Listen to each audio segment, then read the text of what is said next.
a ver litigio estratégico. Conforme habíamos...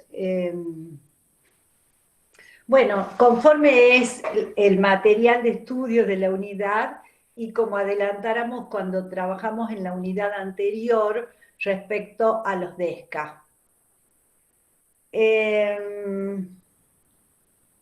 Me gustaría que cuando tengan una pregunta la hagan directamente y bueno, nada, que podamos aprender entre todas y todos y construir entre todas y todos también. El hecho de que acá dice hay Camila Place, 17 más son los que están y los otros 34, ¿qué quiere decir que son? ¿Los que tienen que entrar? Están en la reunión también, profe, somos 35 ahora. Ah, bien, o sea, no tengo que esperar a que haya gente que sea admitida. No, somos 35. Ah, bueno. Eso me afligía que estuvieran esperando ahí. Bien, entonces decía, en primer lugar trabajamos sobre el acceso a justicia en general, en segundo lugar sobre la diferencia entre procesos individuales y colectivos, y en tercer lugar respecto al litigio estratégico. En orden al acceso, en términos de la convención, como ustedes mismos fueron anunciando en el último encuentro, cuando hablábamos de los casos de ESCA, algunas alumnas y alumnos mencionaron el término tutela judicial, tutela efectiva, como un principio constitucional y convencional que guiaba el funcionamiento para el acceso a justicia. En realidad, el acceso a justicia es más amplio aún. El acceso a justicia no debe ser identificado con el acceso al litigio, ni mucho menos con el acceso a tribunales, sino con el acceso a mecanismos, a recursos, a herramientas que permitan la mejor, más pronta y pacífica resolución de un conflicto. Fíjense que uno de los maestros del garantismo penal, que es Ferraioli, suele decir que lo único que justifica el castigo, la sanción penal, digamos, legitima la pena, es justamente la obtención de la convivencia pacífica. Y en todos los órdenes del derecho sabemos que el conflicto no está ausente en la realidad, al contrario, es parte de la realidad, y por distintas lecturas que se realizan muchas veces apresuradas, se identifican de manera errada entre las causas del conflicto el funcionamiento de los tribunales, o se mezcla conflicto, causa con efecto o resolución, reparación, sanción. Decíamos que el acceso a la justicia entonces es más amplio que la pretensión de ir a los tribunales. En el caso de la semana pasada, cuando íbamos dando ideas, en el caso del barrio Las Comadres, en el caso del agua, alguien dijo, no, momentito, ¿por qué no vamos primero a desarrollo social? Uno de ustedes, uno de los alumnos, creo que fue quien dijo, esa es una medida acertadísima antes de solucionar en tribunales, sobre todo cuando hay una dimensión de estas características, de lo que tradicionalmente se consideraban como de decisiones o resortes políticos, es muy interesante y debe intentarse. Habrá que valorar la urgencia, la accesibilidad, la disponibilidad, no perder tiempo eternamente, pero desde luego que sí debe intentarse, si es más rápido, si es más efectivo, si es más directo, la solución del conflicto por otras vías. En los últimos años, y cuando digo en los últimos años me refiero a los últimos 20 años, se han propuesto a lo largo y a lo ancho de nuestro país casas de intervención judicial, de soluciones intermedias. Ustedes saben que ha tomado mucha fuerza la mediación, por ejemplo, incluso prejudicial, en otros casos la mediación ya judicializada, digamos, ordenada desde tribunales. En fin, siempre se ha pensado en retomar la justicia de las pequeñas causas en manos de pequeños centros de poder que puedan impartir una rápida solución de conflictos en ámbitos administrativos, como fue la justicia de paz, digamos, o como son opciones intermedias que logran arbitrar, conciliar, dar por satisfechas las demandas de las partes en numerosos casos. Bien. En ámbitos de la convención, ustedes ya conocen, hay dos normas centrales. El artículo 8, que establece el debido proceso, y el artículo 25, con el cual ya han venido trabajando, que refiere al derecho al recurso. El artículo 8 es la llave, si bien va acompañada siempre del 25, o cuantas veces sea necesario, pero es la llave para acceso a justicia. Ya vamos a ver por qué. Nos preguntamos ahora si son las únicas normas. No, no son las únicas normas. En la misma convención, en el artículo 7, tenemos regulados en uno de sus incisos, que el 7 consagra toda la libertad, ¿cierto? En el 7.5 tenemos regulado el derecho a la habeas corpus, por ejemplo, una garantía establecida en la Convención para proteger la libertad. Entonces, en condiciones de acceso a justicia para protección de libertad, tenemos otra norma de la Convención. Pero además en el Pacto Internacional de Derechos Civiles y Políticos, que hemos mencionado como uno de los pactos de 1966 en el ámbito de Naciones Unidas, tiene una norma que es el artículo 14, norma respecto de la cual tomó nuestra convención como fuente como texto inspirador, diríamos, ¿no? El Convenio Europeo, por supuesto, tiene una norma similar a ese artículo 14 y 8 nuestro, que ambos son posteriores al Convenio Europeo, y también están la Convención sobre la Discriminación Racial, la Convención sobre Derechos del Niño, la Convención para Prevención y Sanción de la Tortura, la Convención de la CEDAW, todos con alguna cláusula que permite el acceso a justicia. Los protocolos, bueno, en general, digamos, la Convención de Belén do Pará, por ejemplo, también en el ámbito americano, permite el acceso a justicia de las mujeres para demandar las situaciones de violencia. Entonces, diremos que el núcleo en nuestra convención, que es lo que vamos a ir trabajando ahora, está en esas normas, 8 y 25, aunque hay otras normas y hay otros tratados que van a acompañar. ¿Qué establece fundamentalmente? ¿Por qué decimos la llave del artículo 8? Porque en el artículo 8 tenemos el derecho a ser oído, en primer lugar, que como ustedes saben es central. Es central no solo en la presencia judicial, sino en el acceso a cualquier forma, de nuevo, de solución de conflicto. Es el derecho a ser oído. ¿En qué condiciones es el derecho a ser oído? ¿Por qué clase de tribunal? Es el derecho a ser oído en la más amplia oportunidad y de la mejor manera, más eficiente, útil, pronta para la resolución de derechos. Bien, entonces, vamos a ver que toda persona tiene derecho a ser oído, decíamos aún en las pequeñas causas, y a ser oído por un tribunal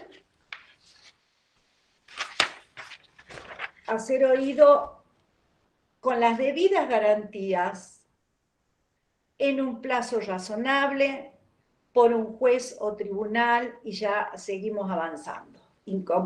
Competente, independiente, imparcial, establecido con anterioridad por la ley, o sea, juez anterior a la ley del proceso, en la sustanciación de cualquier acusación penal formulada contra ella, y se suma civil, laboral, fiscal o de cualquier otro carácter.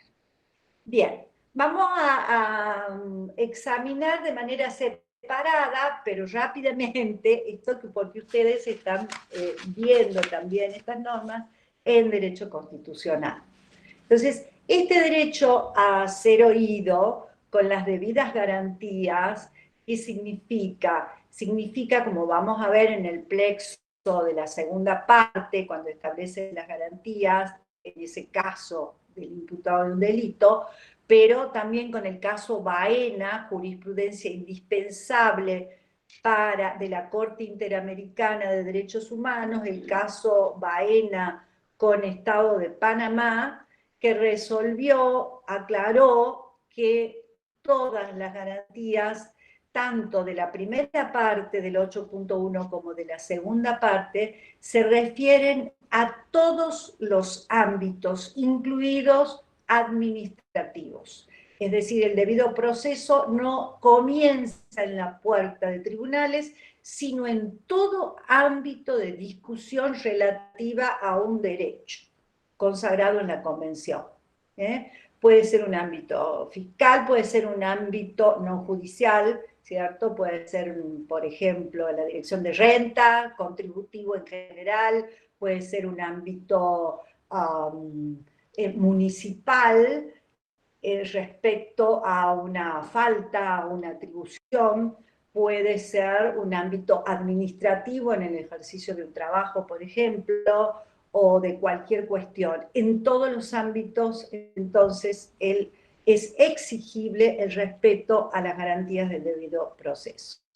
Luego, la misma norma establece que quienes van a oír con las debidas garantías, y el oír sabemos que es la más amplia posibilidad, que el oír no solo implica, vamos a ver que implica también publicidad en los procesos, por el 8.5, pero el oír, el derecho a ser oído, indica el derecho a hacer presentaciones, a producir pruebas, a tener oportunidades de establecer, de dejar sentado cuál es su pretensión, etc. ¿Quién es el que va a intervenir? Es un tribunal competente, independiente e imparcial. Estos principios de competencia, independencia e imparcialidad han permitido en ámbitos procesales y constitucionales, y también de procesal constitucional, ¿cierto? Una extensa, un extenso tratamiento. La competencia se refiere no solo a la competencia fijada por ley, sino a caracteres de idoneidad propios de los magistrados. La competencia tiene que ver con el fuero, con la designación, pero también con las posibilidades de resolver el conflicto. La independencia juega en la independencia interior, o sea, dentro del Poder Judicial, la posibilidad de que el juez pueda libremente y conforme el derecho y los hechos resolver el conflicto sin sentir que hay alguna decisión que puede determinar la resolución y que él considere que esa resolución no es aplicable al caso. En ese caso, esa jueza o ese juez va a declarar que es la norma inconstitucional, por ejemplo, que es inaplicable, que viola la convención, según sea el supuesto. Entonces el marco de independencia también quiere decir independencia, como ustedes han visto en constitucional, con respecto a la opinión pública, a la prensa, al ejercicio de la prensa, a los poderes políticos, una independencia funcional. Si pertenezco al Ministerio de Defensa, no tengo que pensar con la cabeza del resto, con la cabeza del Ministerio Fiscal o con la cabeza de otros miembros del Poder Judicial. Tengo una independencia funcional también que hace que, bueno, dentro del Ministerio Fiscal los bordes de esa independencia serán más débiles, digamos, y dentro de la defensa también, pero cada uno en su función va a actuar. Ellos, ustedes me dirán, sí, pero no integran ese tribunal que va a juzgar el caso.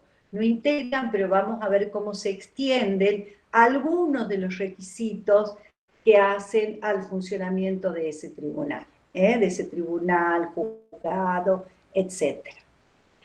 Decíamos que debe ser establecido el principio de ley anterior al hecho de la causa y que se extiende a todos los ámbitos posibles del litigio.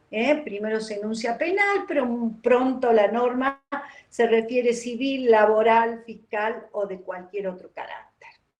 Bien, llave de acceso, el derecho a ser oído. ¿Cómo fue construyendo esto el sistema interamericano? Bueno, en numerosos casos, en particular casos de Argentina, informes vinculados al periodo que ustedes han estudiado ya y sobre el cual nos hemos visto obligados a volver en numerosas oportunidades, al periodo post-dictadura, cuando se dictó un bloque de normas que impedía el acceso a justicia de los familiares de las víctimas. Las denominadas leyes de la impunidad, entonces, provocaron 3 informes de la Comisión Interamericana en distintos tiempos que dicen que esas leyes impiden el acceso de las víctimas a la justicia. Lo hemos visto cuando estudiamos la unidad 1, cuando estudiamos la unidad 2, y los vamos a recordar acá. El caso Lapacó, el caso es quizás el caso sobre el cual se construye incluso en el derecho interno el derecho a la verdad y que permite a la madre de una víctima acceder a conocer, tratar de conocer cuál ha sido la suerte de su hija desaparecida. Acceso a justicia entonces no es acceso formal, frente a la existencia de una ley de esa envergadura que garantiza la impunidad. La Comisión Interamericana, como dijimos, libró estos 3 informes que van a decir esas leyes son incompatibles, ese tipo de normas, antes incluso que se hubiera dictado el caso Barrios Altos, que ustedes bien conocen, por la Corte Interamericana de Derechos Humanos. Bien. Entonces, de ahí en más, el acceso a justicia nos lleva a formularnos una serie de preguntas. ¿Es también acceso a tribunales? Sí, es acceso a tribunales. Decimos, ¿en qué condiciones? En las mismas condiciones de las que hemos hablado de los derechos económicos, sociales y culturales. Ese acceso debe ser genuino, asequible, debe estar disponible, se deben reformular los mapas judiciales, debe contar la persona que vive alejada a 5 horas de distancia en auto o en mula a 8 horas o más, o que no tiene acceso en automóvil, o que no tiene vías para llegar a tribunales, debe tener alguna forma de comunicación, de acceso. Se deben reformular esas disponibilidades. Está solucionado hoy.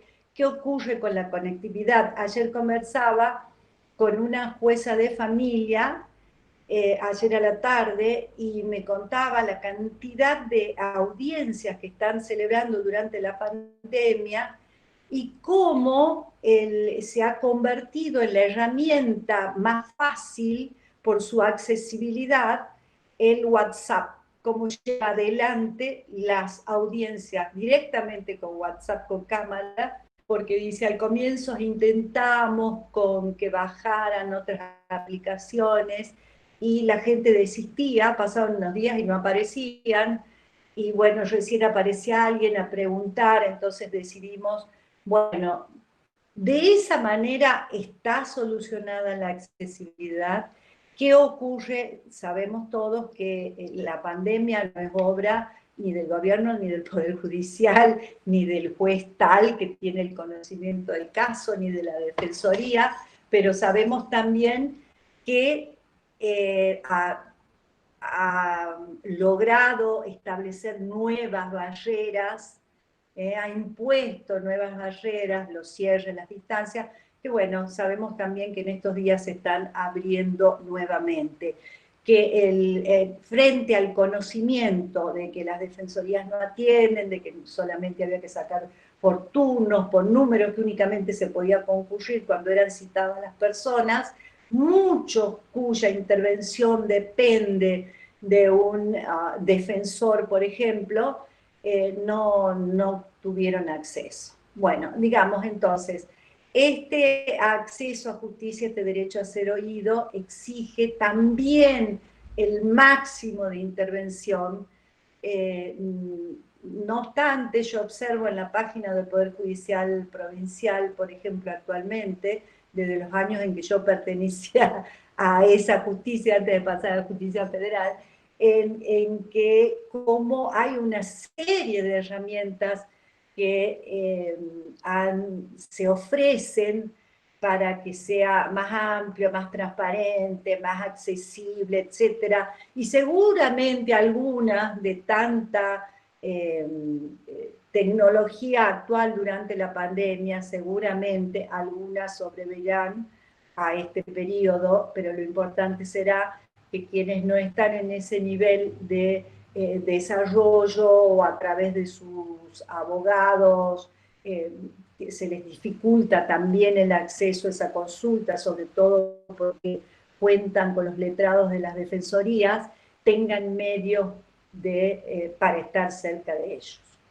Bien, decíamos también entonces que ese acceso debe ser genuino, debe ser en las mejores condiciones, debe ser completo y debe tratar de generar, de mantener una presencia que permita, que haga posible el litigio, una presencia letrada que haga posible el litigio.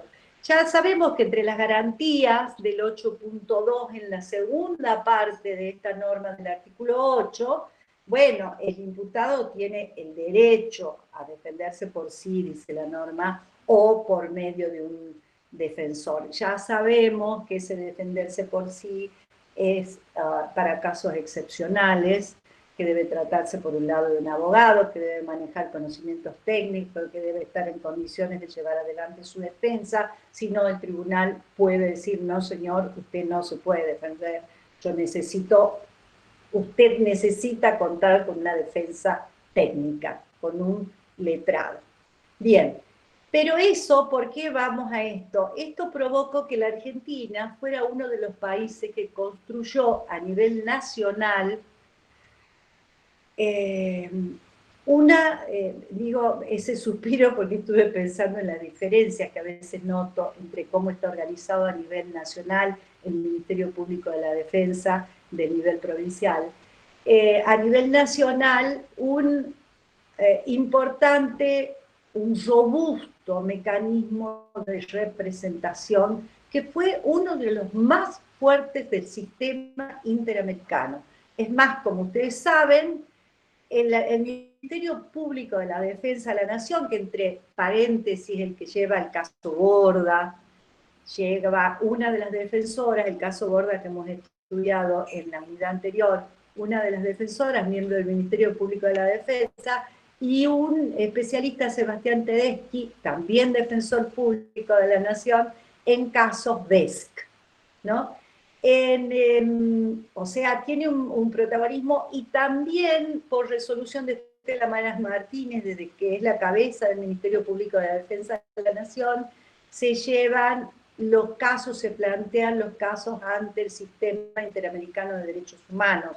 Hace menos de un mes salieron 2 sentencias en contra del Estado argentino, una es Fernández Prieto, que había sentado una doctrina peligrosista de la sospecha para el ámbito de las garantías penales, que no nos vamos a detener, y la otra, del mismo día, no recuerdo exactamente el nombre, 2 sentencias fueron los casos llevados por la Defensoría Pública. Esa Defensoría robusta. No obstante, en países con tamaña desigualdad y donde, como ustedes saben, el público, la clientela en términos de los criminólogos y de Zaffaroni, y del profesor Zaffaroni, la clientela del sistema penal es preferentemente de los sectores sociales de menores, económicos y sociales de menores recursos. Bueno, muchas veces las defensorías públicas se ven absolutamente colapsadas. En nuestra provincia, por lo que he conocido en sus funciones, los y las defensoras a nivel personal han sido excelentes, pero ocurre esta cuestión muchas veces también de una enorme demanda, y en esos ámbitos, como en los ámbitos del defensor del niño, o en los ámbitos de la representación, de las personas que necesitan tener representación en los procesos civiles, también ha sido importante la forma en que se ha desempeñado y conformado el Ministerio Público de la Defensa. Tuvo algunos pecados de origen, como ser pertenecer al mismo ministerio, el Ministerio Público de la Defensa, como ustedes saben, del Ministerio Público Fiscal, hasta que logró separarse en 2 cabezas ese orden, y no ha encarado, que sepamos, a nivel provincial, tareas de otra envergadura, como si lo ha hecho en representaciones de otro carácter, más próximas a la defensa de los derechos humanos en casos específicos en particular, bueno, en nuestra provincia, ¿no? Que aspiramos a que retome esa senda de mucho empuje y que vuelva a incorporar, porque es clave en el acceso a justicia. Para los sectores más vulnerables es clave la participación del Estado, de letrados puestos por el Estado, de asesores, es clave. Bien. En cuanto a las garantías del imputado, ustedes ya conocen de este 8.2, que todas parten del primer principio, del principio de inocencia.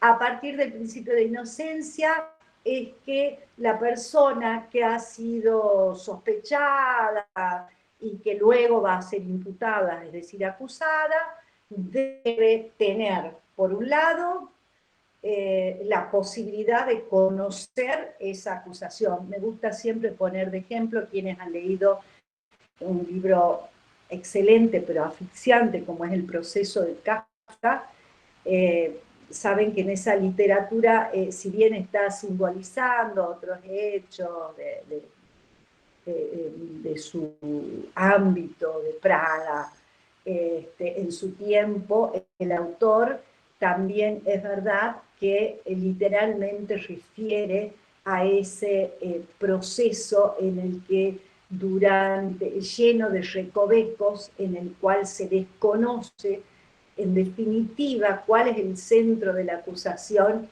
y cuáles son las vías por las cuales sería posible ejercer la defensa.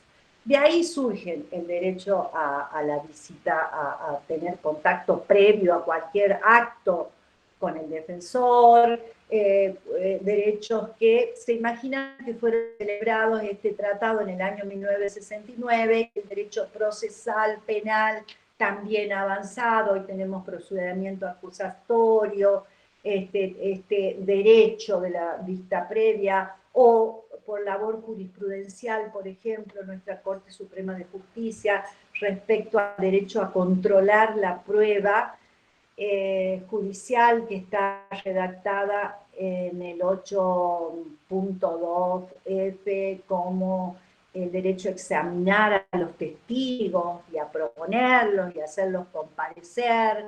Bueno, en nuestra jurisprudencia la Corte de la Nación lo ha dicho en el caso Benítez, y ya sabemos que es imperioso para los tribunales otorgar el tiempo para la preparación de los medios de prueba, hacer lugar a las medidas que se juzguen, por supuesto, que converjan al objeto del juicio, ¿no? Porque por ahí se podría pedir, qué sé yo, que se traiga un avión de Tanzania para demostrar, no sé, el trazado de una ruta, entonces pues dirá, no, bueno, esto es impertinente.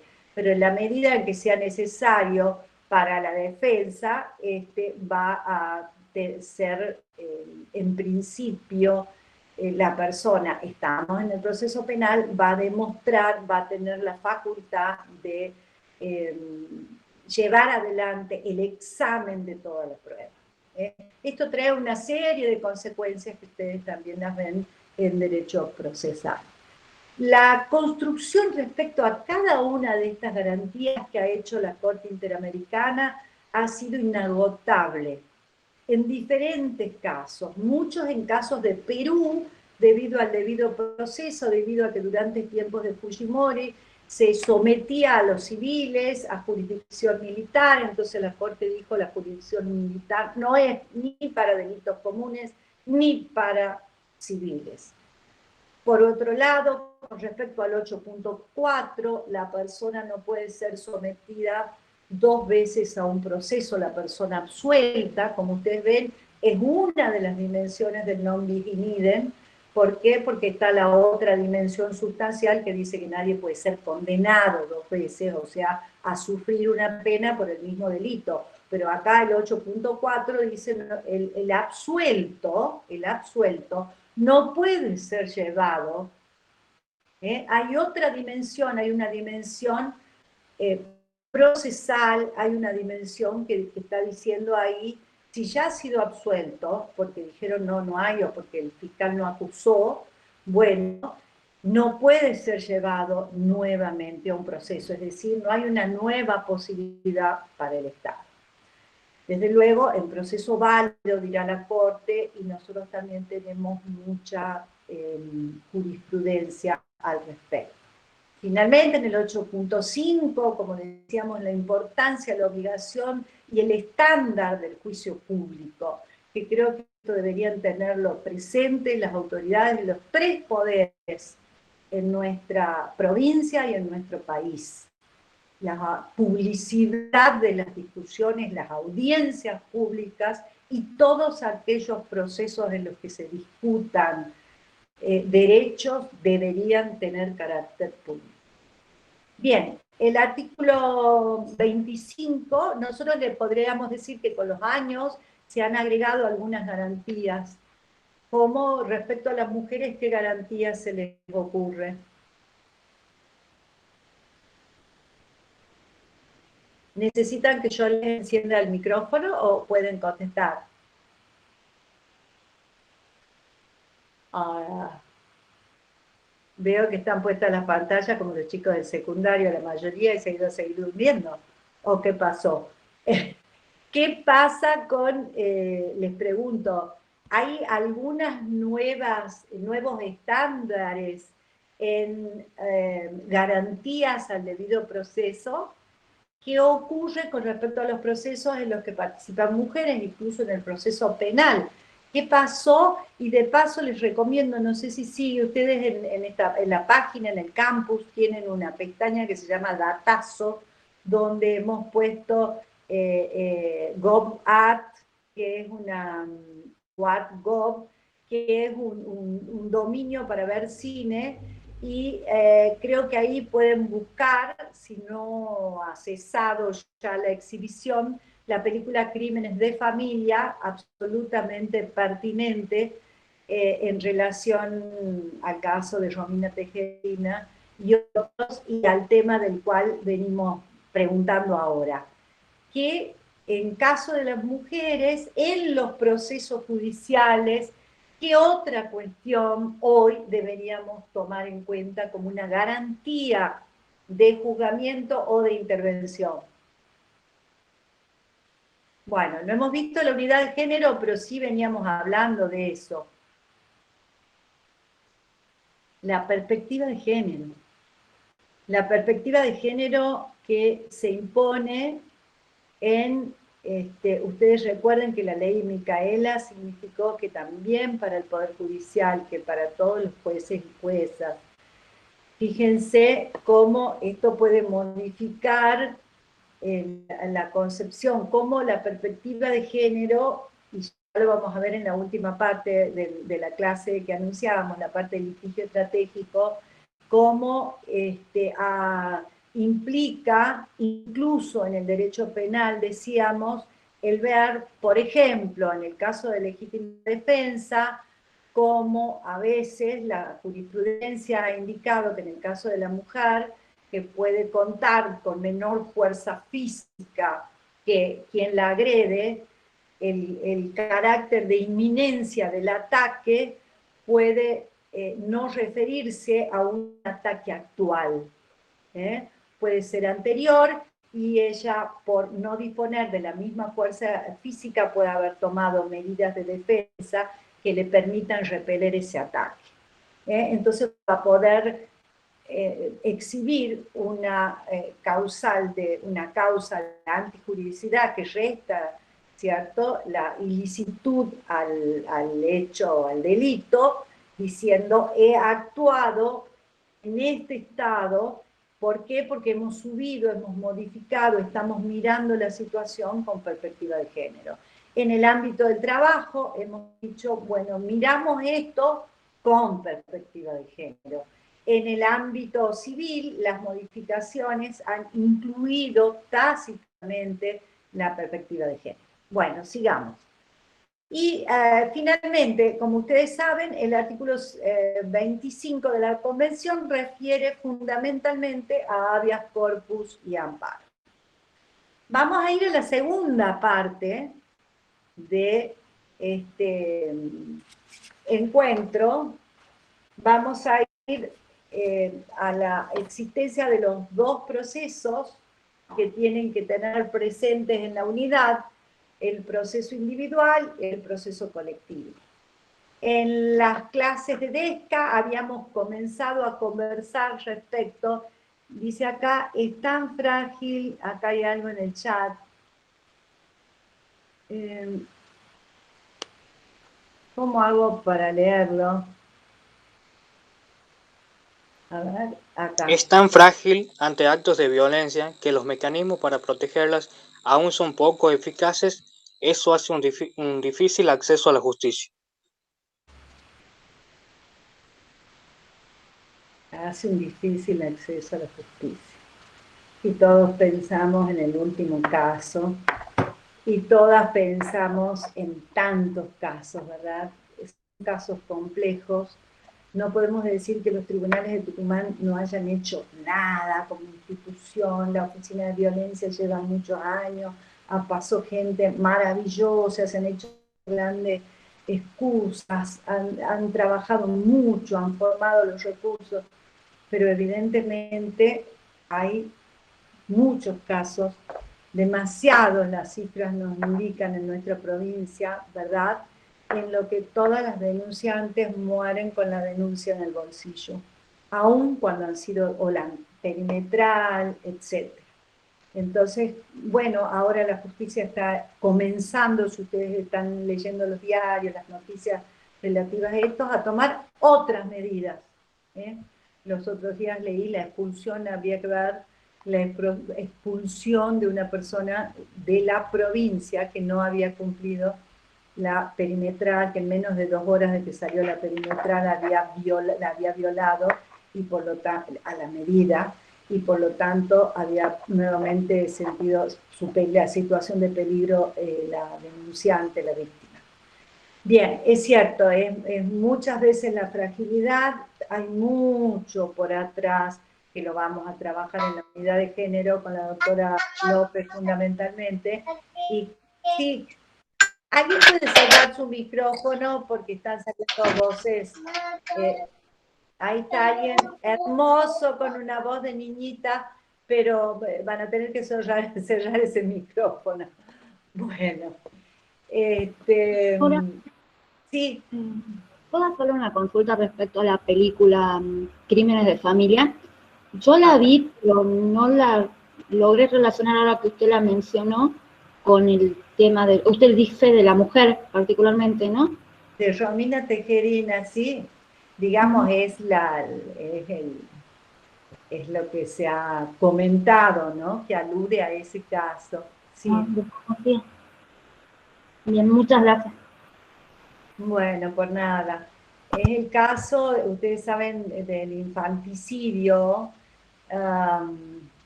que, bueno, se pidió primero perpetua y luego se le dio circunstancias extraordinarias en el hecho, y es tener, cuando nace el bebé no deseado, nace, y bueno, y la madre lo deja, lo abandona. Entonces, ese homicidio, a ese hecho ha sido caracterizado como homicidio a lo largo de la tradición jurídica argentina y se ha impuesto durante muchos años hasta perpetua. Después salió esta figura intermedia de estados excepcionales, de condiciones excepcionales, ¿no? Que llevaban la escala del mínimo por homicidio, que es de 8 años, hasta 15, de 8 a 15. Pero bueno, el caso de Romina Tejerina fue un quiebre, porque habría sido, fíjense en este caso de crímenes de familia, bueno, en definitiva hay algo que ya no confiesa hasta el fin. Vean la película ustedes, véanla, ahí les recomiendo, véanla, está en... ¿Se la puede ver, Camila, o Victoria, que estaban recién apareciendo? ¿Se la puede ver actualmente? Vicky, en la página esta que hemos puesto en Datazo. Creo que sí sería disponible en Netflix. Sería Está, ¿no? disponible. Ah, ¿en Netflix también En está? Netflix. Sí. Bueno, pero si no está en otra página que es gratis, que es del gobierno, bueno, búsquenla. Digamos, sigamos un poco. Estábamos hablando de los dos tipos de procesos, proceso individual, proceso colectivo. Iniciamos esta segunda parte. El individual, tengo un interés propio individual, necesariamente soy titular del derecho y debo procesalmente, ¿cierto?, iniciar esa acción. Voy a ir acompañada, sí, de un representante legal, técnico, pero el titular de la acción ahí es el titular del derecho. Coincide esa situación. Bueno, hay otros casos, como veíamos en el caso del agua, en el que tenemos bienes colectivos, es decir, no me pertenece solo a mí, pertenece, salvo que lo dividamos, que digamos 10 botellitas de agua mineral, pero como servicio, el agua no como bien, como todos los bienes ambientales, no me pertenece a mí, es un bien común, y si afecta a un barrio, es un bien colectivo. Entonces ahí voy a tener que llevar adelante una acción colectiva. ¿Por qué? Porque estamos pensando no solo en el comienzo, sino en el final de la acción. El resultado de la acción va a favorecer, beneficiar o perjudicar a todos. Entonces, la casa 1 y la casa 58 van a recibir o no el servicio que se está demandando. Sí, muchas gracias. Eso de perspectiva de género que están escribiendo está bien, los vamos a hablar más adelante, tienen unidad también, y hoy mismo vamos a hablar en la tercera parte en litigio estratégico. Bien. Seguíamos entonces con, a ver, regresa Alicia, regresa al tema, me lleva unos segundos. Estábamos con los intereses, los derechos colectivos, y como ustedes saben, el artículo 43 de la Constitución, el amparo, y sobre todo, fundamentalmente, por eso les hemos puesto, repasen el caso Alavi.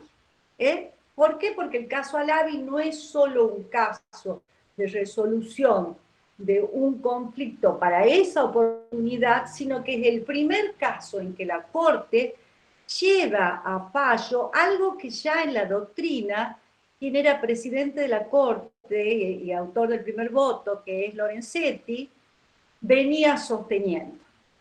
Como todos saben, es profesor de Derecho de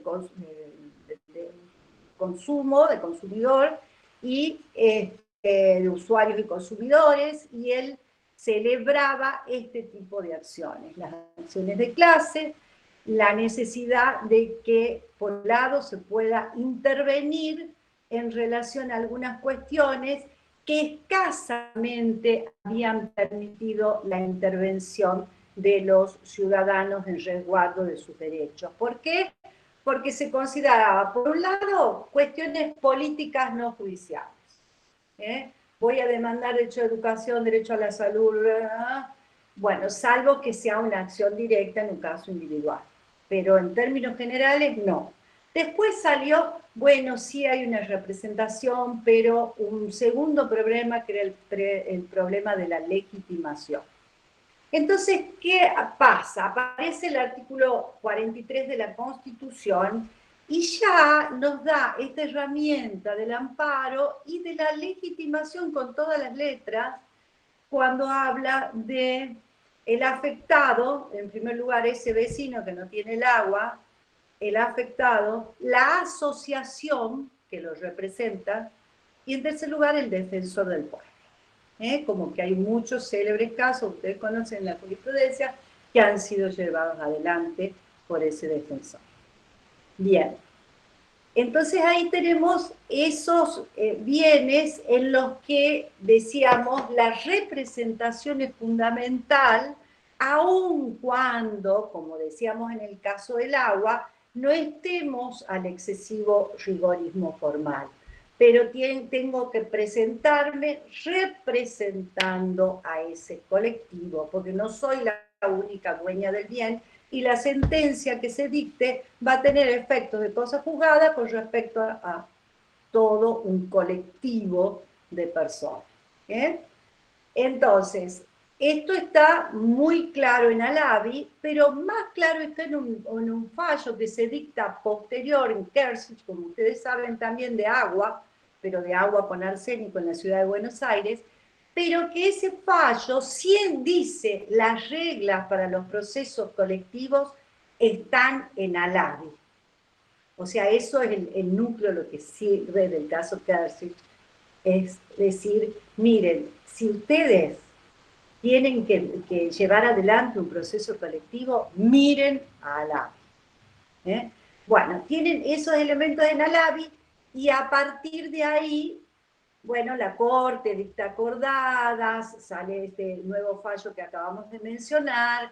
¿Por qué? Porque hay otros elementos que hacen a la publicidad. Si yo vivo en el barrio Las Comadres 2, sé que están haciendo una acción para llevar adelante un proceso que me interesa.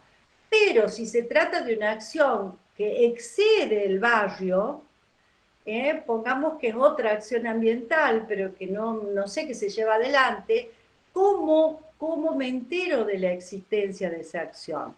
Entonces la Corte, por acordada, fue disponiendo lo que en Alavi había mencionado como publicidad, disponiendo la creación de un registro para esas causas colectivas, que se van imitando, que se van poniendo a la orden en distintos centros judiciales, en las justicias provinciales, locales, ¿verdad?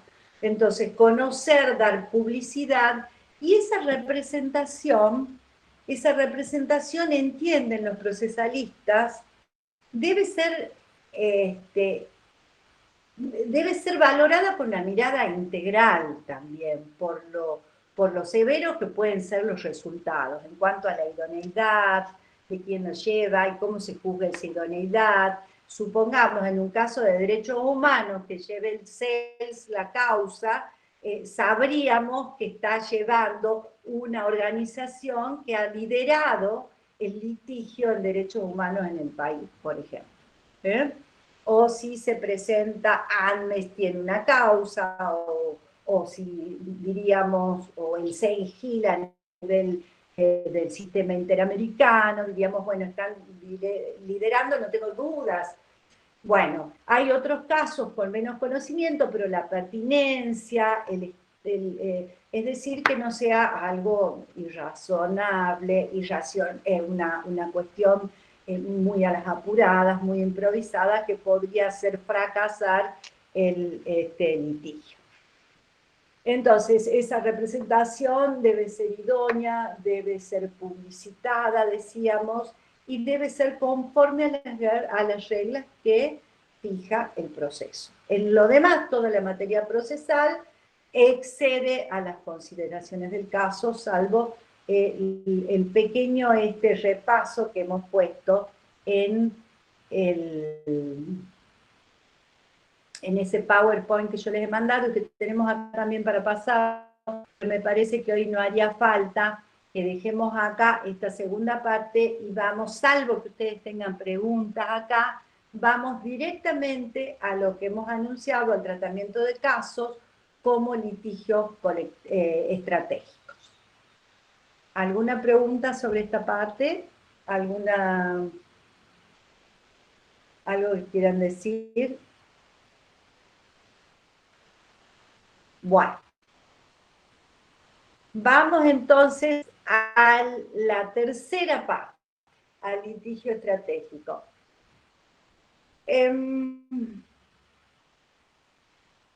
Me gustaría preguntarles, estén de acuerdo o no estén de acuerdo, dato objetivo, ¿qué pueden decir respecto al camino que siguió el proyecto de ley que ha elevado el Ejecutivo al Congreso de la Nación, que ha presentado, que ha dirigido el Ejecutivo Nacional al Congreso para el tratamiento de la interrupción voluntaria del embarazo? A mí me parece que sí, te escucho. Que si bien es algo importante, me parece que en esta situación actual del contexto no es o sea, no es urgente para mí. Bueno, bien. Que hay otros temas a tratar que son más urgentes y se trata de tapar esos temas con esto. Que yo, por ejemplo, estoy a favor del aborto, pero ahora me parece que no da, digamos. A ver, Marcos, gracias por tu participación y el acento que pones en la oportunidad y bueno, es la crítica, haces la crítica desde un lugar. Yo en realidad lo que estoy preguntando es, ¿cómo vemos? Quizás sería necesario que les muestre un cuadro. El primer cuadro, si lo podemos poner al que se llama, al PowerPoint que ahí les mandé, chicas, que se llama Mapeo Teoría del Cambio. ¿Puede ser? Sí, ahora lo comparto. Del litigio estratégico. A ver. Y lo he puesto.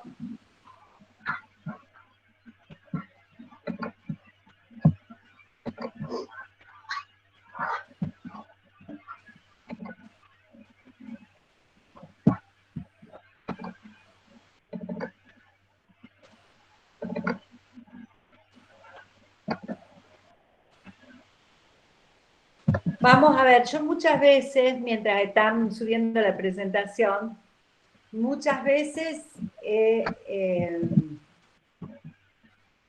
dicho que, y ustedes lo conocen y lo han visto en todas las materias y en la historia de las instituciones y en la historia del derecho, que cada derecho conseguido, cada derecho obtenido, hemos dicho, es resultado de luchas sociales, ¿verdad? Cada derecho conseguido es resultado de luchas sociales. Díganme ustedes respecto a la consagración de algún derecho que pueda haber sido concedido de pronto, que no existiera antes, que no hubiera sido demandado, discutido, peleado. El ámbito más claro siempre está en los derechos económicos, sociales y culturales. Ahí no tenemos duda, ¿cierto? La reducción de la jornada de trabajo, el pago de el descanso del fin de semana, el reconocimiento, etcétera, etcétera. Entonces, ahí lo ven con muchísima claridad. Hay una herramienta conceptual, una herramienta que he olvidado ponerles a ustedes, les voy a poner después de la clase, por ahí la necesitan para tenerla, para entender los procesos de cambio. Dentro de estos procesos de cambio, a veces, no siempre, es necesario el litigio. El litigio que se incluye en estos procesos de cambio, a veces, no siempre, es litigio estratégico, porque puede ocurrir el litigio en un proceso de cambio, pero porque se dio la situación. El ejemplo del Barrio Las Comadres. Hay un proceso de cambio referido a extender la urbanización de los sectores más vulnerables en la capital de Tucumán, supongamos, y bueno, de pronto se quedaron sin agua y decimos, vamos a litigar, ¿verdad? Vamos a llevar este caso. Que dicho sea de paso, alguien marcó la competencia contencioso administrativo y ahí les puse los otros días la jurisprudencia de la Corte al respecto, que si nosotros demandamos alguna decisión administrativa, efectivamente, en el caso del agua, aunque hay mucha jurisprudencia por el suministro en ámbito civil, en el caso del agua sería, si hay una decisión administrativa previa, habría que ver en el caso si está o no la decisión, ¿verdad? Pero sería contencioso administrativo. Regresamos a ese. Decíamos, ahí hay un caso que no lo hemos estado buscando, al contrario, sucedió, se quedan sin agua, hay contexto de COVID, ocurre el caso, hay afectación a derechos de salud, a derechos de los niños, grupos vulnerables, entonces nos vienen a ver. Para que llevemos adelante, nos viene a ver el afectado y nos dice la afectada, mire, pasa esto, el grupo de vecinos nos viene a visitar, está el caso, decimos, llamamos al defensor del pueblo también, lo sumamos, no lo sumamos, etc. Ocurrió.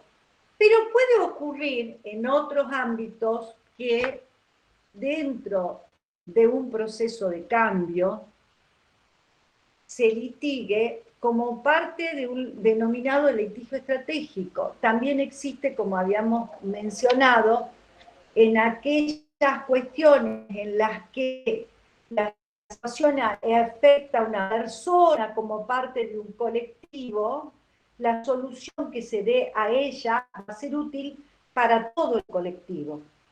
Y esa solución podrá ser empleada o no, pero esa medida va a ser útil para todo el colectivo. Si yo pertenezco a una comunidad originaria y se determina determinado relevamiento de las tierras y relación entre las personas que viven y el disfrute del agua, etcétera, etcétera, esa medida va a beneficiar a toda la comunidad. Bien, volvemos acá.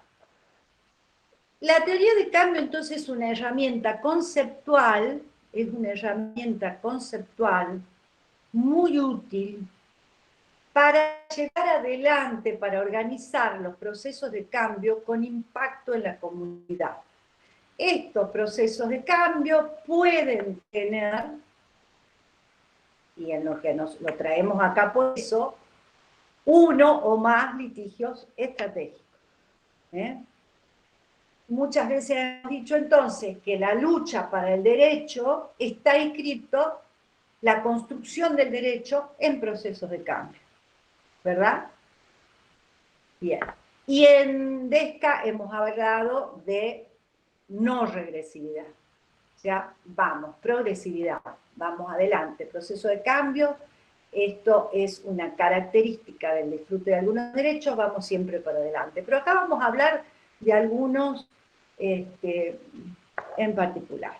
¿Podés pasar la segunda, Solana, la segunda muestra de más? ¿Qué nos dice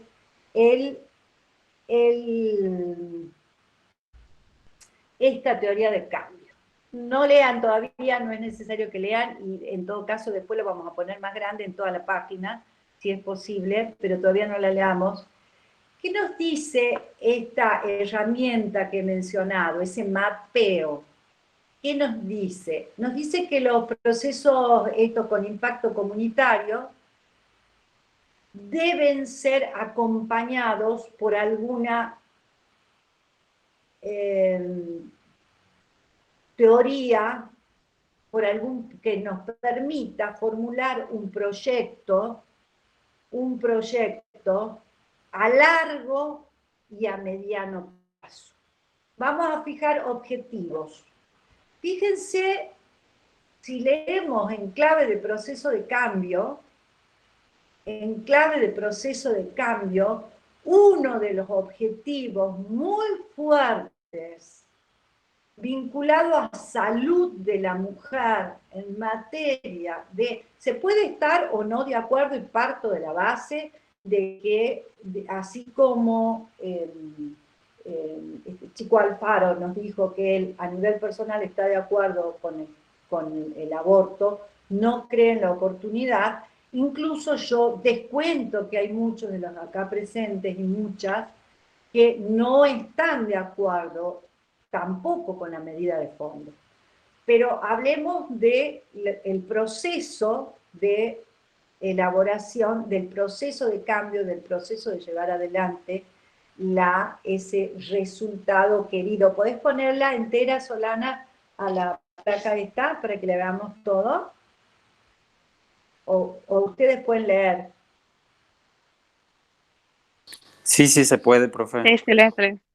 Ah, yo no soy la ciega, entonces, ¿qué me pasa? Pero yo lo tengo acá también. Entonces, fíjense, yo he puesto el primero en verde, ¿no? A modo de ejemplo, porque estamos hablando de este proceso al que nos referimos. ¿Cuál era el objetivo de máximo ahí? El corazón verde, ¿qué decía? ¿Qué decía ese objetivo de máximo? ¿Cuál era la demanda? ¿Cuál era el objetivo? Camila, Vicky, Noelia, Paula, Marcos. ¿Me escuchan? Ah, no las he estado escuchando, por eso. Sí. ¿Cuál era el objetivo? Conseguir mayores derechos para diversidad. No, todavía no. Estamos en el verde. ¿Cuál era el objetivo? ¿Qué decían ustedes? ¿Qué decían? ¿Qué dice? A ver, por acá lo tengo. Creo que acá dice. No, no dice. Pero miren lo que me regalaron a mí. Campaña Nacional por el Derecho al Aborto Legal, Seguro, Gratuito, etc. ¿Y con qué se exhibía esto? ¿Qué decían? ¿Cuál era la consigna más alta? ¿Será ley? ¿Esa era la consigna o no era la consigna? La consigna, Sí. más allá de todas las condiciones, de si el sistema de salud, si los hospitales, y más allá, la consigna era cambio legislativo. ¿Esa era la consigna?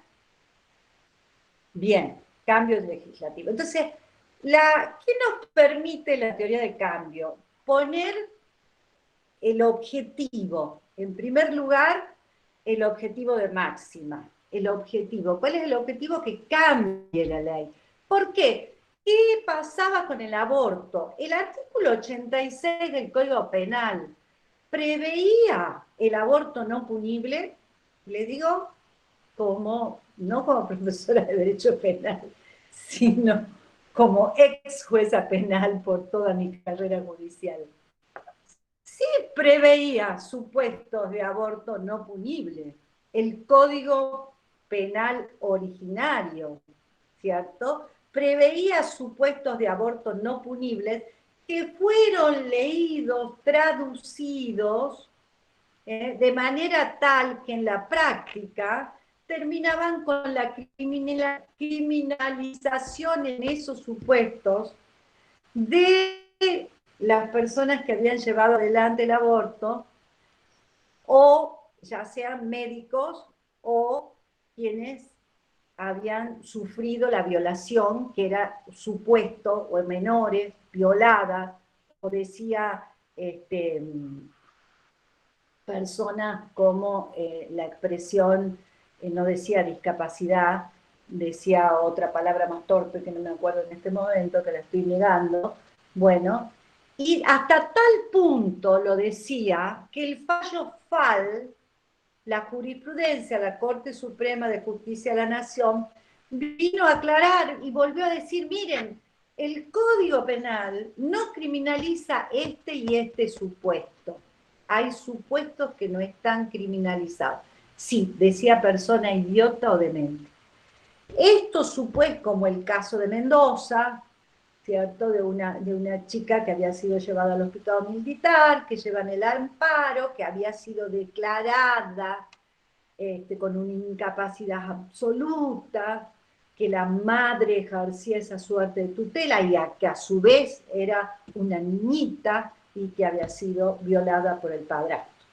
Estaban todos los requisitos. Sin embargo, esperan, ese hospital no, el otro hospital no, hasta que llega a ser la criatura enorme, como bueno, muchos casos que se conocen. Bien, entonces, ¿qué es? Se dicta el fallo FAL dice, miren, acá el código decía esto, y en realidad no tiene que esperar el proceso que termine el juicio de violación, como se está entendiendo, porque si termina el juicio de violación, los 9 meses ya pasaron, no hay ninguna posibilidad. Entonces les decimos a las provincias, dice la Corte, exhorta legislativamente, dicten protocolos. Resultados. Volvemos al cuadro. ¿Cuál es el resultado? Una ley que reglamenta un derecho. Aparece el reconocimiento al derecho a abortar, ya no solo para los supuestos que estaban contemplados en el Código Penal como no punibles, pero que no lo querían hacer los médicos, que no, como el caso Lucía de Tucumán, específicamente contemplado en la ley penal, pero que ¿por qué? Porque una fiscal los perseguía expresamente, notoria y públicamente. Bien, entonces, resultados que quieren una ley que reglamente ese derecho. Ese es el resultado definitivo. ¿Qué pasaba? En Tucumán, por ejemplo, que es el caso Lucía, no había tampoco una medida intermedia. Entonces los grupos que trabajaban, las médicas de médicas y médicos, algunos del sistema provincial de salud, algunos incluso de la maternidad, que decían, acá lo que está pasando es esto, son números muy altos, el caso Belén que se suma en el medio, veamos qué pasa. Acá debería haber un protocolo, si no hay un protocolo tampoco podemos intervenir. Entonces ahí aparecía ya no la ley, sino un resultado intermedio, trabajar, ¿por qué? Porque llegar a la ley excedía a las fuerzas de quienes querían llevar adelante este cambio. Entonces aparece la posibilidad de un resultado intermedio. En ese movimiento, digamos, como una parte del movimiento feminista que estaba encauzado en esa campaña, se fijan las actividades según permite, propone la teoría del cambio. Es decir, un resultado final querido, uno o más, ya vamos a ver cómo se pueden prever más resultados intermedios, pero me pareció válido trabajarlo con esto. Por ejemplo, todavía no llegó la ley, pero me pareció que era como una lección para aplicarlo. En la actividad, acá escribimos movilizar, sensibilizar, litigar. Podríamos poner 10 actividades. Movilizar como, bueno, difundiendo determinadas temáticas, recordando, haciendo conocer cifras, cómo afecta la vida de las niñas, los casos de mayor sensibilidad, los casos justamente que ya estaban en la ley penal y que sin embargo se impedían.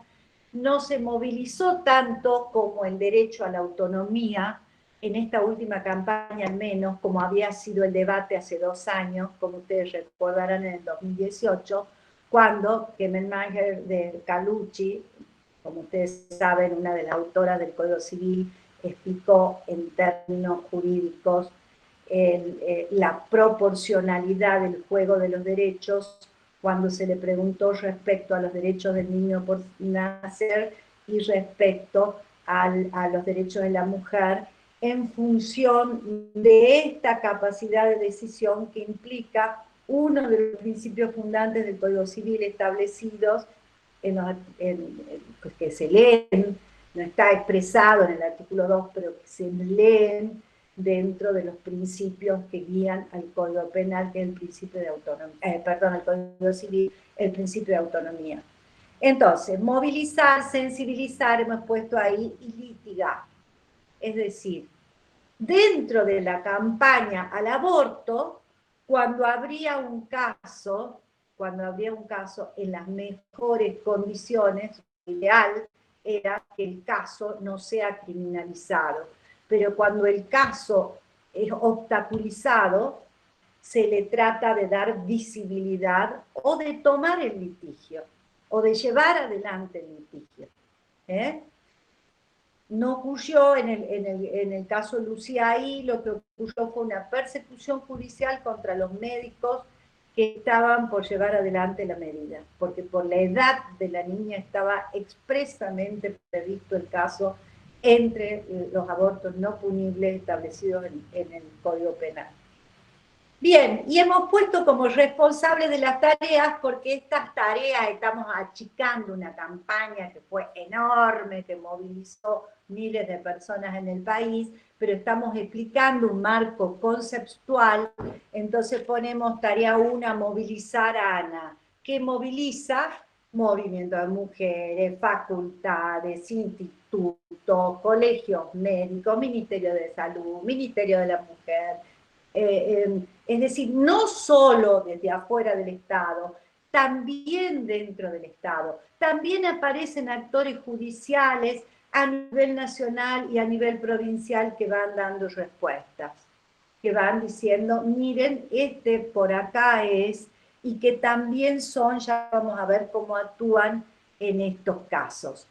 En el medio de ellos se inscribe un litigio, no es que se va a buscar que se embarace a alguien para llevar adelante el proceso.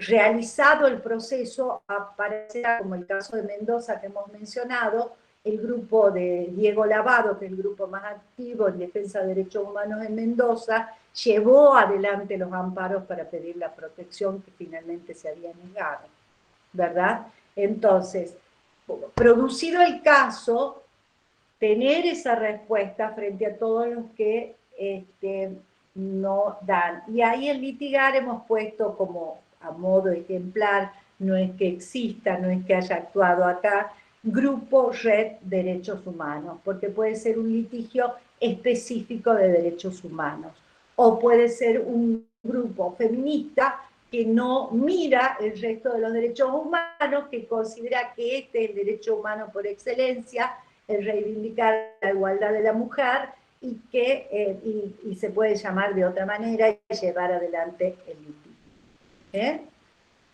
Vamos a ver cómo nos sirve entonces para otro tipo de medidas y cómo esto, en el caso del estudio del caso, en la presentación del caso, son elementos que a ustedes, por un lado, le van a dar los elementos conceptuales y les van a permitir a partir de ellos tener un ejemplo más concreto. Esto sería hermoso poder trabajarlo entre ustedes en grupo. Me resulta absolutamente difícil hacerlo en una clase, con trabajo en grupo entre ustedes, y la verdad que esto está complicando un poco la participación de ustedes, pero bueno, vamos a ver si conseguimos. Supongamos un segundo objetivo, hay un grupo que es el grupo que representa esta semana en la Semana del Orgullo, ¿cierto? Y hay un grupo que representa el colectivo LGTBIQ. Entonces dice, conseguir mayores derechos para la diversidad. Suena amplísimo el objetivo. El objetivo no es el resultado, no es lo mismo que el resultado. Es el objetivo, es lo que mueve en definitiva la acción. El resultado, hemos puesto acá, obtener una decisión política o judicial ampliatoria al acceso al trabajo. Ya no hablamos, si bien el objetivo es ampliar derechos de la diversidad, el resultado de máximo al que nos estamos planteando como colectivo está vinculado a la obtención de esa decisión, ya sea política, por una ley, o judicial, que amplíe el acceso al trabajo. Y fíjense,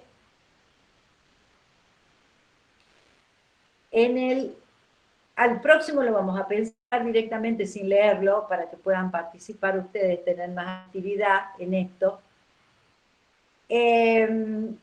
Hemos puesto como un momento, un resultado intermedio, obtener un cupo laboral por institución, un resultado intermedio. Parecía muy difícil obtener un cupo laboral para la diversidad en general. Entonces se dijo, bueno, vamos a separar los grupos de la diversidad, del colectivo, vamos a poner el grupo más vulnerable en el acceso al trabajo, que es el grupo trans, y vamos a ir por instituciones.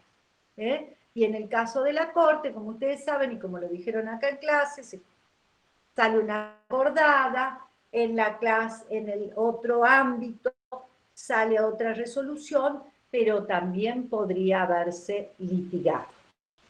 Finalmente, los responsables. Ahora vamos a un caso en el que sí hablarán ustedes de litigio. Supongamos que como parte del proceso, para igualar, y estos son los casos supuestos que vamos a tener, que ustedes van a tener que resolver en el parcial, como caso para igualar, lo que se quiere igualar es la denominada responsabilidad parental. ¿Saben todos y todas qué es la responsabilidad parental en el Código Civil y Comercial? La responsabilidad que tienen los padres, que antes se llamaba de potestad. Exactamente, la responsabilidad, es la responsabilidad de los padres. Antes se llamaba patria potestad. Bien. Entonces decimos, ¿está igualada en el Código Civil o no? Acá necesitamos ir a una norma, como el Código Civil, ¿O acá ya está esa norma? Ya está la norma, pero no la cumplen. Está la norma. Entonces, ¿para qué vamos a establecer este marco conceptual de cambio? ¿Hacia dónde nos vamos a dirigir? No hacia la norma. Acá no queremos obtener una ley. Acá queremos obtener otras medidas que acerquen la práctica a ese marco que es el más alto posible. Porque la ley ya ha dicho, son iguales, ¿verdad? La ley no ha acentuado las funciones del padre, como era antes, la ley ha corregido eso, la ley ha dicho, acá hay una responsabilidad, bien. La ley mayor, el Código Civil, bien, entonces eso no hay que modificar. Sin embargo, entonces nos vamos a poner un resultado que nos parezca práctico, que nos parezca un camino, que nos parezca más cercano, más posible, porque no somos las Naciones Unidas. Algunas de ustedes hacen derecho de familia, estamos hablando del futuro, obviamente, ¿verdad? Y dicen, sí, acá en realidad, como ha dicho alguien acá, no se cumple, hay un montón de brechas que subsisten. ¿Cómo acercamos eso? Entonces, digamos, acá, luego de la discusión de quienes llevan adelante estos procesos, de quienes piensan estas cuestiones, dicen, bueno, vamos a trabajar por dos cuestiones. Vamos a trabajar por obtener salas para niños en lugares de trabajo, que muchos cuentan con esas salas, ¿verdad? Pero no todos, vamos a obtener en algún lugar en concreto. Y vamos a trabajar por licencias comunes. Al modelo nórdico, es decir, papá y mamá tienen los mismos días, veremos. Eso ya es casi resultado final bien. Quizás vamos a modelos intermedios. Estamos muy lejos de ese modelo, quizás tengamos que prever resultados intermedios. ¿Qué tenemos como resultados intermedios? Tenemos, por un lado, qué es lo que nos va a determinar, nos va a ir a guiar en el avance de este proceso de cambio. A ver, o piénsenlo, no se aten a lo que está escrito, piénsenlo. ¿Qué les parece? Así como para aquello intermedio era un protocolo, o intermedio era... no sé, una medida de una sola institución, ¿qué podría ser?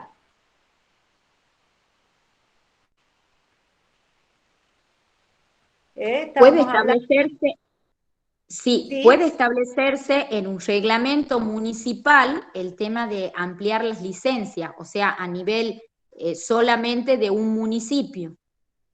Bien, se puede trabajar en el municipio para ampliar, es decir, no la vamos a llevar a 45 y 90 días, pero la vamos a ampliar, la sacamos que en ese municipio está en 10, suponemos, ¿verdad?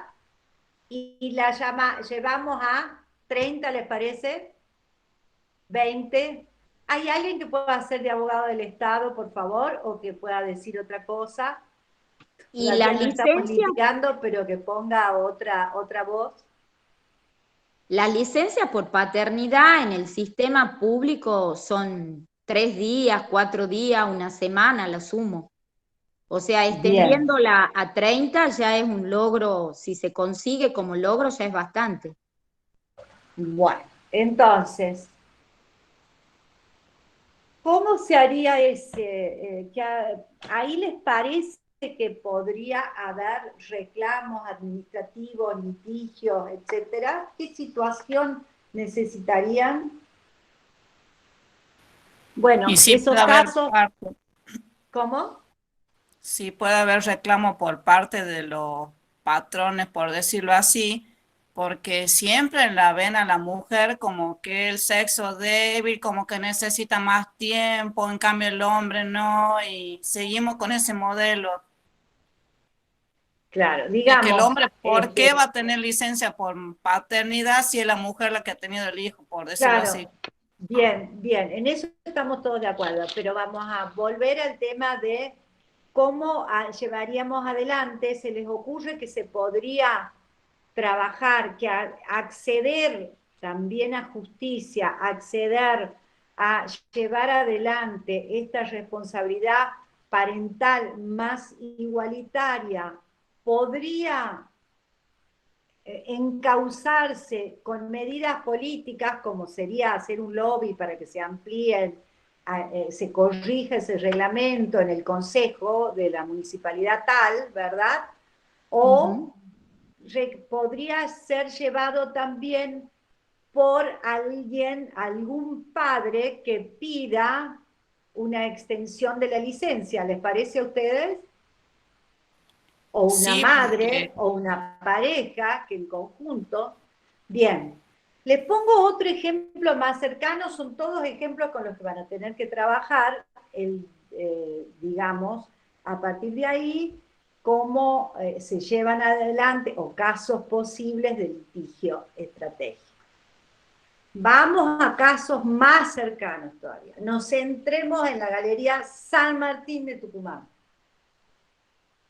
¿Quiénes atienden los negocios de la galería? ¿Alguien tiene una amiga, una prima, un novio, una madre?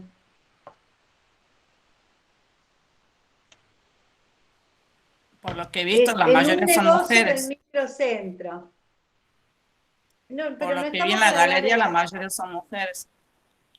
Bueno, atienden empleados de comercio son, podríamos decir, ¿cuál es la calidad de contratación? ¿Empleados de comercio? Sí, son empleados de comercio, sí. Bien. ¿Están afiliados a algún gremio? Y la mayoría supongo que sí, al CEOC. Ajá, bien. ¿Alguna vez ustedes han oído comentarios respecto a condiciones de trabajo de empleados de comercio? Sí, el reclamo puede ser encarado lo mismo que en la municipalidad que hablábamos recién. El reclamo puede ser canalizado también a través del sindicato municipal. Sería otra vía para presentar el reclamo, en este caso a través de CEOC también. ¿Qué reclamo?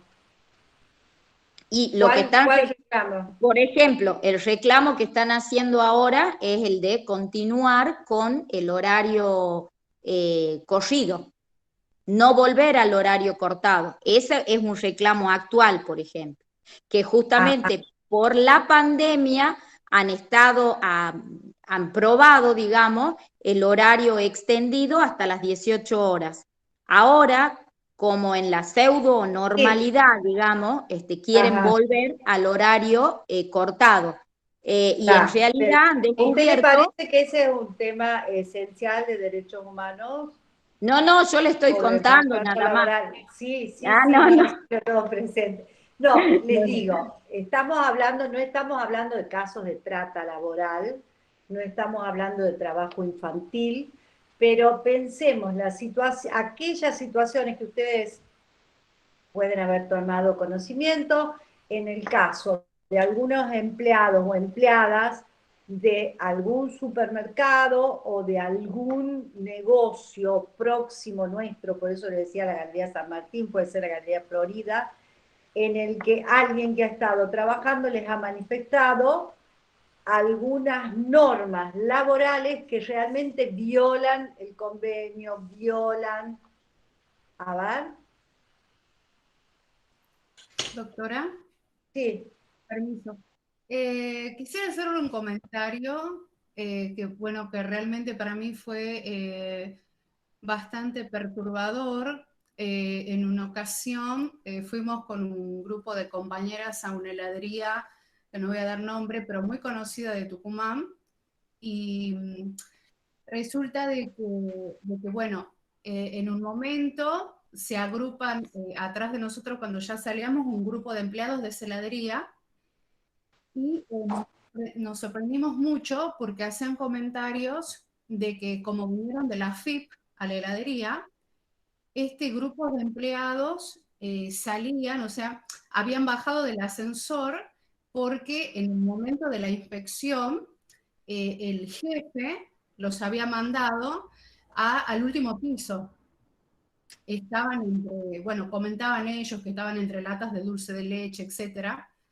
Entonces yo en ese momento dije, wow, realmente no se valoran los No estándares. estaban registrados, usted tiene que pensar ahí, no están registrados, ¿verdad? Bueno, hay algunas cuestiones, los ejemplos de esto, gracias por su aporte, los ejemplos de esto lo que tienden a exhibir es que hay condiciones que están previstas por la ley y que en realidad nuestros objetivos a los cuales el litigio de cambio, el litigio estratégico debe acompañar para acortar la brecha entre la ley y la realidad, para hacer que se cumplan en numerosos supuestos.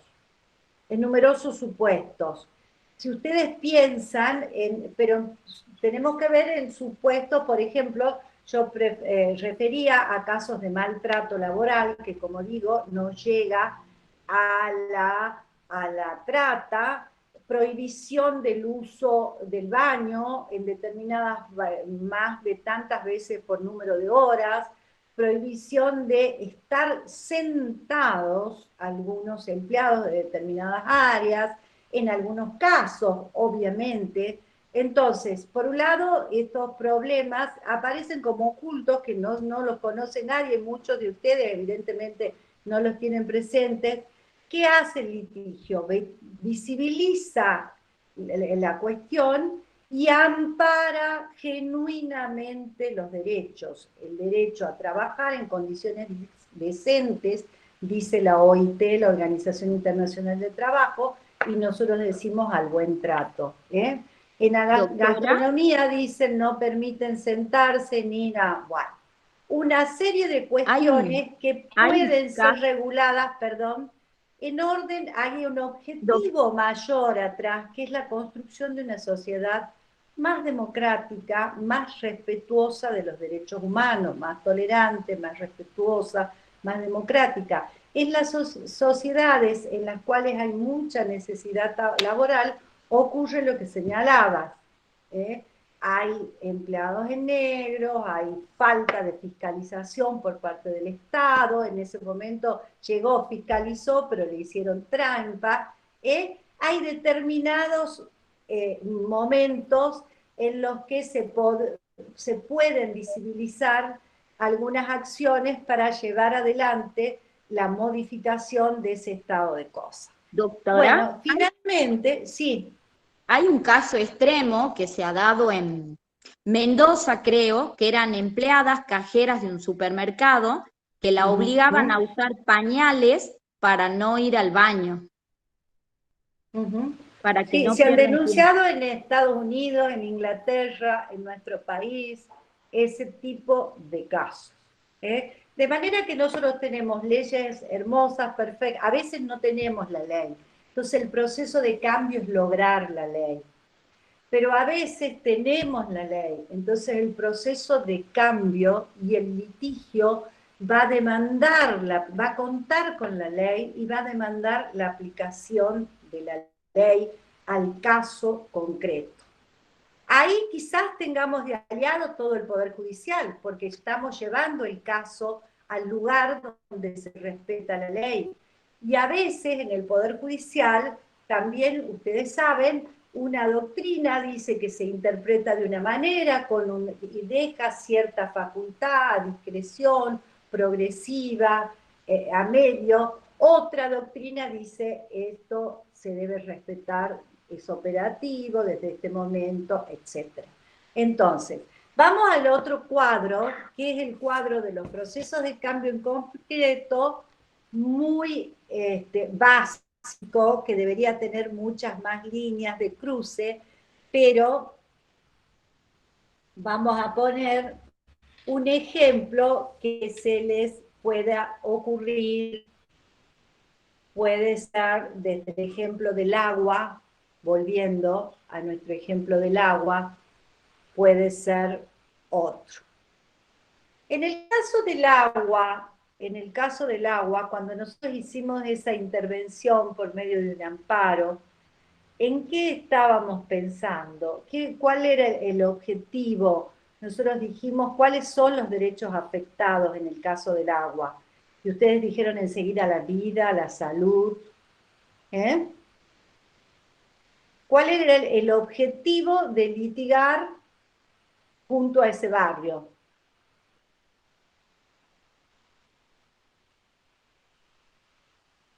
Y tener acceso a un bien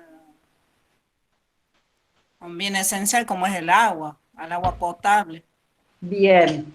Ahí tenemos como un objetivo inmediato, digamos, ¿verdad? Porque no podemos decir, vamos a tener muchas actividades para llegar, pero hay un objetivo inmediato. No podemos decir, bueno, por este año en el medio vamos a pedir, salvo que el objetivo inmediato sea la entrega de bidones, la entrega, porque el objetivo final sea construir la red. Esa es otra cosa. Pero que necesitan agua ya, necesita ese barrio agua ya. Entonces pensemos en ese caso o pensemos en el supuesto en que ustedes quieran y cómo nos organiza no solo para esta acción, para este movimiento que lleva adelante la teoría del caso, este marco conceptual de procesos de cambio, sino útil para el propio litigio, ¿no? Nosotros decíamos en el caso del barrio Los Comadres, los aliados van a ser todas las asociaciones que promueven defensa del medio ambiente, van a ser aliados activos. Nosotros en un proceso de cambio, cuando queremos, si el objetivo final es que se provea del agua de manera urgente, vamos a decir, vamos a hacer algunas cuestiones, vamos a hacer que nos acompañen en la petición, y vamos a recurrir a quienes tienen muy claro, ya muy asumido, que es un elemento vital, que los niños no pueden vivir sin él, que el medio ambiente, etc. Acá tenemos un aliado activo, decíamos, en Buenos Aires, en la Defensa Nacional, en el Ministerio Público de la Defensa. Quizás acá podríamos decir en el Defensor del Pueblo.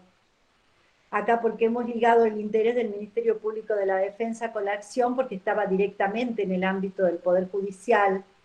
Nosotros en este marco, decíamos, en ese proceso de cambio, tenemos aliados activos, pasivos, neutrales, opositores activos y opositores pasivos. Si el proceso de cambio respecto al pañuelo verde, ustedes tienen clarísimo, al proceso, al ser a ley, quiénes van jugando en cada lugar, ¿cierto? Porque fue muy expreso, porque hubo un debate en el Congreso de la Nación y ustedes ya lo saben. Pero en los otros casos se tienen que poner a pensar.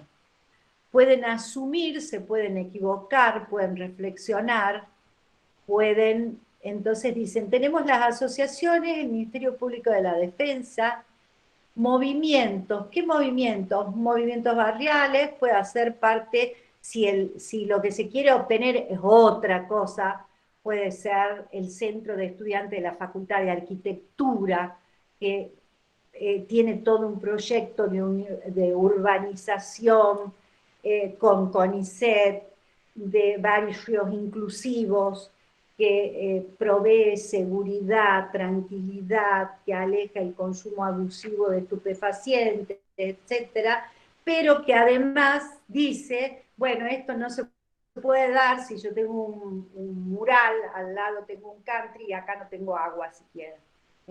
Entonces, ese puede ser un aliado, se les dice, necesitamos informes, y puede tener las ONG y desde luego el Defensor del Pueblo, que lo vamos a convocar, si ustedes quieren, para llevar adelante el proceso también. Acá habría una flecha hacia el Poder Judicial. En aliados pasivos, de acuerdo a la naturaleza también del conflicto, del litigio, podrán poner cierta prensa, a veces esa prensa no es homogénea, dentro de la prensa tienen aliados activos o tienen opositores activos, pero digamos que en general la prensa va a ser crítica a la falta de agua, sería razonable que la prensa haga un comentario, que muestre, que exhiba la situación, que manden los canales de televisión, que a la noche hagan un tratamiento del tema, que no puede ser que en plena pandemia, etc. Algún gremio en particular, si ustedes lo que están promoviendo es, por decir, mayor conectividad en el ámbito de la municipalidad X, ¿cierto? Bueno, pueden ir al gremio docente, a los centros de estudiantes, si ustedes lo que están promoviendo, es decir, los aliados pasivos son personas que conocen el tema, que están, pero a quienes van a tener que interesar, los que naturalmente no van a estar trabajando, difundiendo, pero que pueden, una vez que toman conocimiento, contribuir a la visibilización del problema o jugar un rol institucional. Pueden ser que vayan a influir sobre una decisión administrativa que es previa. Y en este grupo de aliados activos también puedo tener, en el caso de la comadre, al director de desarrollo social, como uno de los alumnos dijo, que diga, sí, en mi programa todos los barrios tienen agua, pero el presupuesto en este caso no ha salido, y él sea un activo promotor de esa solución.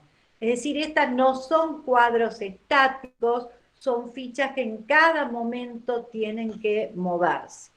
En el caso de los neutrales, son aquellos sobre los cuales va a haber que influir, desde luego, ¿no? Los legisladores en general, si se trata de una medida, de una reglamentación, la universidad, los colegios profesionales, si el tema es de salud, iremos sobre el colegio de psicólogos, si es salud mental, si es salud, si es de niños, sobre los médicos, sobre el colegio médico, sobre el grupo de médicos, como mencionaba recién, que trabajan en la maternidad y que se preocupaban en el tema del abuso de niñas y la criminalización del aborto, etc. En cada tema ustedes van a tener un área probablemente más conservadora, más progresista, que conoce, que es el Instituto del Agua que trabaja en tal universidad y que ya tiene los estudios de lo que pasa en Tucumán en esa área y cómo, o del impacto, etc. Los opositores activos, como decíamos, depende de los temas, serán más virulentos o no. A veces el opositor activo es muy virulento, tiene muchísimo poder, frena las leyes por muchos años, pone demasiadas barreras y obstáculos y tiene, como decíamos, bastante poder que contraviene y a veces lleva mayor peso que los aliados activos. Y finalmente los opositores pasivos, que había dejado cuadritos en blanco para aquellos, para que los puedan llenar. En el caso acá del agua, sería quien está informando que bueno, que ese asentamiento no habría ni que darles porque en realidad es demasiado precario, que no tienen títulos, etcétera, etcétera. Entonces, ¿cómo se lo va a premiar? Llevando el agua. Entonces, podría haber alguien acá que esté alertado, digamos, sobre la situación, que no le interesaba el tema, pero que alertado puede tener esa posición o pasarse a ser opositor activo. Preguntas.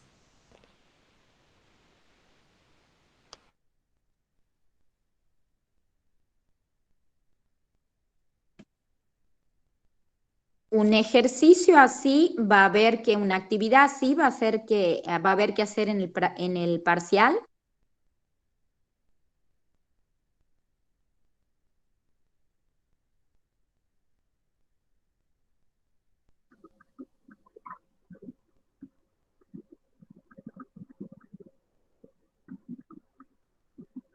Esperemos unos minutitos, chicos, la profe se retiró, ahí la contactamos.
Prenda su micrófono, profe. Sí, perdón a todas y todos. Me fui sin querer, no sé. Un lapsus, no sé dónde apreté, me fui. Bueno, preguntas decía. Doctora. Sí. Mabel creo que tiene una consulta. Sí, disculpe, quería preguntarle si un caso así vamos a tener en el parcial. ¿Un caso cómo? Así, o sea, para poner los aliados activos, pasivos, cuál es el Van a tener un objetivo. caso, van a tener un caso. En el caso se le va a preguntar cómo se inscribe, por qué lo lleva, etcétera, etcétera, de manera que es interesante que manejen estas cuestiones, no integra la bibliografía, si es lo que ustedes están preguntando, no es de exigencia obligatoria, pero les va a permitir entender cómo y poder explicar de mejor manera cómo se inscribe ese litigio en determinado proceso. Los litigios vamos a trabajar no solo con DESCA, sino con derechos de todo orden, ¿no? Creería que un poco más de ejemplos con DESCA, pero vamos a trabajar con derechos de todo orden y en algunos casos, Doctora. Y vamos a preguntar, sí. Disculpe, Sí, con sí. respecto a los aliados, cuando dice ONG, ¿podría ser aplicable el caso también que en su momento usted mencionó con respecto a Miñones Emilio sobre amparo del año 2002, en donde dice que una ONG promueve una acción de amparo tendiente a obtener el derecho de sufragio de las personas que se encontraban procesadas, ¿verdad? Aún no condenadas porque tienen condena firme, no pueden, y le dice, en realidad, bueno, el juez le llama la atención, le dice, está mal interpuesto, porque estamos hablando de personas que se encuentran en condiciones de detención. Entonces hace esa aclaración el fallo, dice que a pesar de que está mal interpuesto, entendiendo el objeto en sí, le hacen lugar y le dicen que ahora va a quedar en manos del Estado el procedimiento por el cual van a llevar a cabo esas elecciones. Digo, ¿podría ser aplicable con respecto a aliados ONG? Claro, ahí en realidad la ONG lo lleva, sí, puede ser aplicado, en ese caso lo lleva la ONG, lo lleva él como abogado del CEF, Miñones, como es el caso Berbisky también, donde también se da lo que usted dice, le dicen en Berbisky esto no, en distintas instancias donde se rechazaba. ¿Recuerdan ustedes cuando se va rechazando el recurso en Berbisky? En primera instancia, en segunda instancia, en la Corte de la provincia de Buenos Aires, van diciendo, no hay representación de este colectivo, gracias por traer los ejemplos, Noelia, no hay representación de estos colectivos, no hay representación, y entonces en la Corte Nacional se dice, no, está bien, no está expresado el habeas corpus colectivo, pero el género es el amparo, la especie del habeas corpus, entonces en la Constitución está la especie del habeas corpus colectivo y sí corresponde, cuando todas las otras instancias le habían dicho no. Como en el caso Kersich, que era un tema de legitimación, que es el caso en el que la Corte dice, no es lo mismo litis consorcio, legitimación legitimación por, sumando. Por ejemplo, si en el barrio Las Comadres, nosotros decimos, bueno, tienen que venir los 300 vecinos a presentarse y tienen que ir al juzgado y presentar un escrito donde diga, pasen por acá que se los va a hacer el mismo abogado, pero pasen. No entendimos nada. Hay una representación, hay una representación. Esta representación tiene que ser legítima, suficiente, bastarse, adecuada, íntegra, idónea, etcétera, etcétera. Pero hay unas representaciones para que evitar sumar tantos litigios o el litisconsorcio que va para otros juicios, que va para un montón de cosas, ¿verdad? Pero que no es lo que se está buscando con estas normas que agilizan, que permiten un acceso más genuino, se imaginan en condiciones, como estábamos hablando recién, de vulnerabilidad de un barrio, el barrio del ejemplo de Las Comadres, cuán interesante es que se presente, que haya una representación. Acá en Aliados A está puesto ONG como ejemplo, porque ustedes pueden tener un tema de derecho a la educación y hay una ONG que trabaja muy fuerte de eso, o van al gremio docente y a los centros de estudiantes, si es de educación universitaria o secundaria, o van a los gremios docentes de ATEP, de acuerdo, digamos, se entiende que son aliados, pero que no están, ellos no tienen en su cabeza el proceso. Los activos son prácticamente los que han confluido, los que sí están pensando en la necesidad, los que participan de la idea originaria de llevar adelante. Acá está puesto en marco del proceso de cambio. Ese mismo cuadro se debe hacer para el proceso en sí. Es decir, se toma el proceso y se dice, ¿con quiénes cuento a favor? Aparte acá yo puedo tener aliados activos internacionales, puedo tener el Comité de Derechos del Niño que dice tal cosa y puedo ir con una acción cautelar. Puedo tener la Comisión Interamericana y también ir con una acción cautelar de acuerdo a la gravedad de la situación. La comisión, el comité, qué sé yo, se van a expresar. Es de acuerdo al momento, a la situación.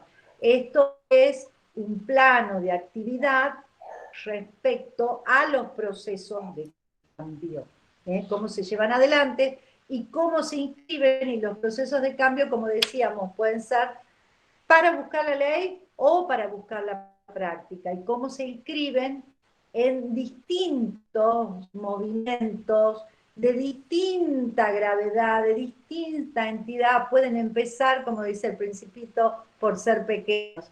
Pueden empezar por ser pequeños. Puedo buscar que los profesores, la facultad, tomemos determinadas medidas o no tomemos. Y ustedes hacer una petición. No es necesario que vayan a la Corte Interamericana ni a la Corte de la Nación. Y se pueden hacer procesos haciendo una petición. Muchos de ustedes tienen la práctica estudiantil. Es que es valiosísima, porque eso los marca el futuro. Muchos tienen esas prácticas. Doctora, sí. Disculpe, 2 minutitos nada más, que me quedó esta duda.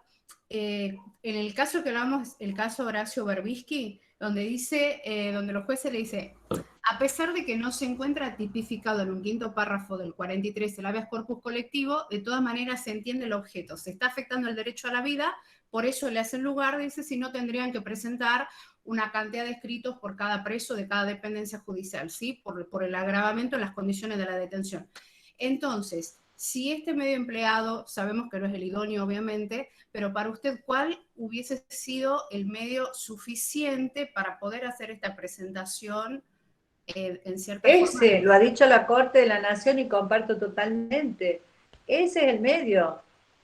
Por eso les dije recién, dicen, la Corte dice, es constitucional, el medio constitucional, no está específicamente nombrado, pero es el medio constitucional.